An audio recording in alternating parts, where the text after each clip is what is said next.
Lina avait 5 ans quand elle a perdu sa mère. Trop petite pour comprendre, mais assez grande pour sentir que son monde venait de se casser.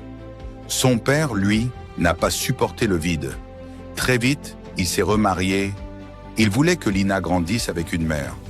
Au début, Lina espérait. Elle regardait cette nouvelle femme avec des yeux pleins de besoins. Besoin d'amour, de douceur, de chaleur. Mais dès que Lina a commencé à grandir, tout a changé. Les mots sont devenus froids, les regards durs.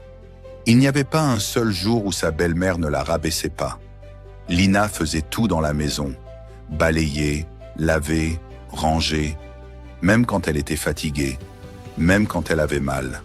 Son père ne voyait rien, ou peut-être qu'il refusait de voir. Lina apprenait à se taire, à cacher ses larmes, à survivre en silence. Un après-midi, alors que sa belle-mère était dans la cour, Lina passait discrètement derrière la maison. Elle ne voulait pas être vue. Elle voulait juste un moment de paix. Mais une voix l'a arrêtée. C'était sa belle-mère, au téléphone. Lina s'est figée. Comme j'ai fait avec sa mère, je vais faire pareil avec elle. Le sang de Lina s'est glacé. Je vais l'empoisonner aussi. Comme ça, tout sera à moi. La maison et l'avenir pour mon enfant. Le monde s'est arrêté. Lina n'arrivait plus à respirer. Ses jambes ont tremblé. Ses yeux se sont remplis de peur. Sans faire de bruit, elle est tombée, son petit corps immobile, caché dans un coin. Et personne ne savait encore si Lina allait se réveiller. Le père de Lina rentra du travail, fatigué mais pressé de voir sa fille. La maison semblait calme, trop calme.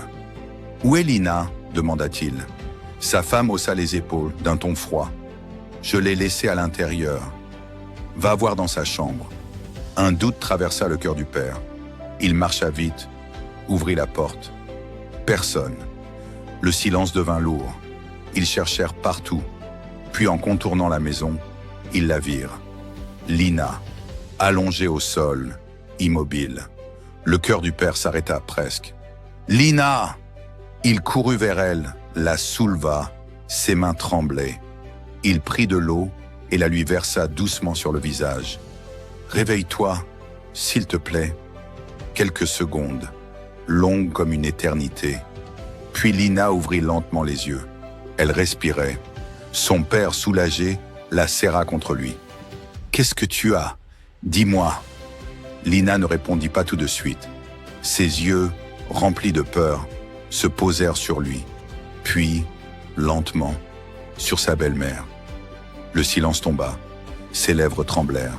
« Papa, j'ai entendu quelque chose. » La belle-mère ne bougea pas, mais son regard changea.